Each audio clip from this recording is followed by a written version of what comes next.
Ada seorang bertanya, ada seorang ikhwan berguru kepada seorang guru yang dia pernah belajar kepada Syekh bin Baz. Kemudian orang itu tidak berjenggot. Kemudian apakah boleh? Sekarang saya mau tanya kepada antum, jenggot itu sunnah atau tidak? Sunnah. Maksudnya sunnah yang mana? Sunnah fitrah, sunnah yang wajib dilaksanakan. Jadi ada sunnah yang hukumnya sunnat, ada sunnah yang hukumnya wajib. Ini sunnah yang karena Nabi menyebutkan u'ful liha wa arkhul liha wa ahfu syawarib. Hendaklah kamu panjangkan jenggot kamu. Perintah bentuknya. Biarkan jenggot kamu. Kamu rapikan kumis kamu.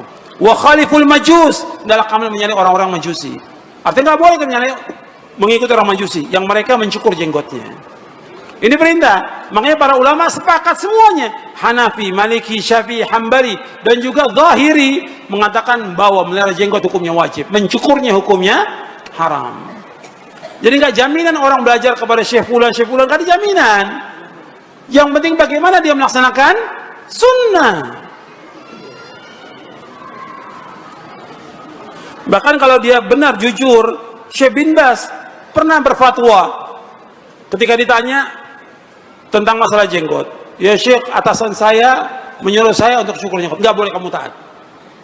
Tentu berkali-kali Syekh. Ada tentara, ada polisi, tidak boleh taat. La ta'ata li makhluqin fi maksiatillah. Begitu juga pernah tanya Syekh, bagaimana kalau seorang imam, yang imam ini cukur jenggot terus? Boleh nggak kita berimam? Orang seperti ini musir ala maksiyah. Orang yang terus menerus berbuat maksiat dan dia tahu tentang tidak bolehnya, maka nggak boleh kita berimam pada orang itu. Sampai seperti itu fatwanya Syekh bin Baz. Kalau dia jujur, kalau dia muridnya Syekh bin Baz. Jadi kita nggak boleh belajar kepada orang-orang yang pelaku maksiat atau terus menerus berbuat maksiat, nggak boleh kita belajar. Kepada alul bid'ah nggak boleh kita belajar. Pelaku maksiat yang udah jelas-jelas termasuk syiar agama Islam, jenggot termasuk syiar daripada agama Islam. Syiar dari agama Islam ini. Makanya dulu di zaman dulu nggak ada yang namanya ahlul bid'ah cukur jenggot, nggak ada. Karena apa? Kalau dia cukur jenggot itu ditinggalkan oleh umatnya. Karena syiar. Persoalan merapikan jenggot kita akan lihat teman-teman sekalian. Hadis-hadis yang berbicara tentang jenggot, yaitu bahasanya menggunakan kata iffah. I'fa'ul lihyah wa 'affil lihyah. Qassus syarib wa 'affil lihyah. Saya berikan dulu pertama asbabul wurud tentang persoalan ini. Ada seorang sahabat Nabi sallallahu alaihi wasallam pulang dari kita Persia lah sekarang ya, ada wilayah Irak, Iran seperti itu. Dia pulang mengatakan, ya Rasulullah, mereka nggak berjenggot. Kata Nabi, kamu berjenggot. Saya bilang, kamu berjenggot. Anda harus paham bahwa ketika Nabi mengatakan kamu berjenggot, itu di Arab semua sudah berjenggot. Umumnya berjenggot, sampai sekarang pun orang Arab berjenggot. Kalau Anda lihat baik yang Muslim ataupun yang non Muslim, misal beberapa negara Arab di Palestina misalnya kan, itu ada non Muslimnya. Mereka berjenggot juga panjang-panjang, bahkan ada Yahudi berjenggot. Tapi ketika Nabi mengatakan pada orang ini, kamu berjenggot, bahasanya bukan kamu menumbuhkan jenggot, tapi i'fa'ul lihyah. Ya, i'fa itu i'fa'il lihyah. I'fa itu dari kata iffah, artinya merawat, menjaga sehingga tampil baik. Saya ulang, merawat, menjaga sehingga tampil baik. Ada 3 hal yang disasar oleh Nabi sallallahu alaihi wasallam dalam kalimat ini. 1, pertama, Nabi ingin katakan ya pada orang ini ketika dia katakan mereka nggak berjenggot, Nabi katakan kamu berjenggot dengan kalimat rawat, perbaiki, tampilkan baik jenggotmu. Ya, kalimat ini ingin menegaskan kata sebagian ulama hadis, ingin menunjukkan pesan bahwa jangan sampai kamu cepat mengikuti budaya-budaya orang. Ya, dia nggak berjenggot, kamu ikut begini. Dia begini, kamu begitu. Jadi jangan sampai sesuatu yang belum tentu baik kamu bisa ikuti. Ya, ini pesan pertamanya. Jadi hadis jenggot ini salah satu pesannya tidak hanya berbicara tentang jenggot, tapi jangan cepat kita terbuai dengan pemikiran orang lain, budaya orang lain, nanti semudah itu kita ikuti. Ya, pesan ini sangat penting karena tidak banyak ditangkap orang.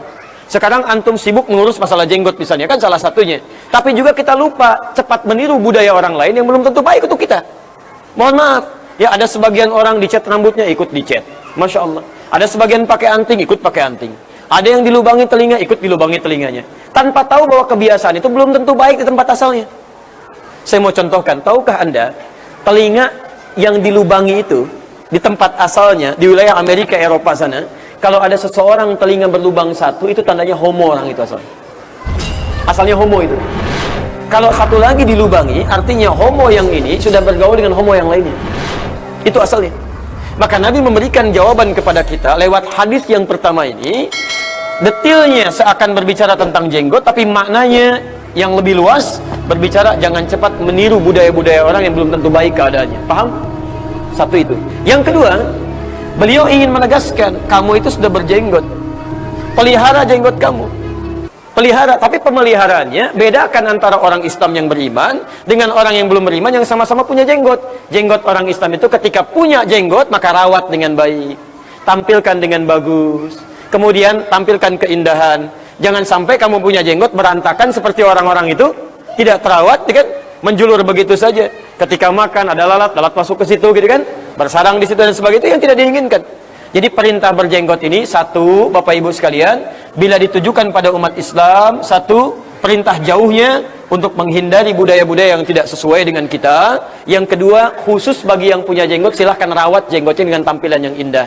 Dan di antara tampilan yang indah ini tidak dilarang kalau kita kemudian ingin memotong, ingin merapikan sesuai dengan batas keindahan yang diperkenankan. Jelas sampai sini? Baik, dan tidak disukai kemudian menghabiskan atau terlalu nipis misalnya bagi yang punya jenggot. Karena sunnahnya rawat tampilan dengan baik. Sampai ada yang menafsirkan perkataan Ibnu Umar, kalau bisa misalnya segenggaman seperti ini, ya kan? Silahkan, itu baik. Saya terlalu panjang, ya, dan sebagainya, tapi berantakan, maka silahkan rapikan. Boleh cukup untuk merapikan. Ya, dan tidak dianjurkan untuk dihabiskan. Tidak dianjurkan, ya, Masya Allah. Itu yang baik. Tapi ini hanya ditujukan pada yang punya jenggot. Ingat, hadis tentang jenggot itu tidak pernah mengatakan menumbuhkan jenggot. Jadi kalau memang fitrah Anda tidak tumbuh jenggotnya, maka hadis ini tidak berlaku dan gak usah maksa-maksa tumbuh jenggot. Anda beli timun, beli arang, gosok-gosok begini misalnya, kan gak usah. Ya, ini bagi yang punya jenggot silahkan rawat, kan? Dan kalau misalnya berlebihan tampak tidak rapi, silahkan dirapikan. Itu sah hukumnya. Karena ini masuk dalam kategori i'fa an-nihyan. Jelas sampai sini?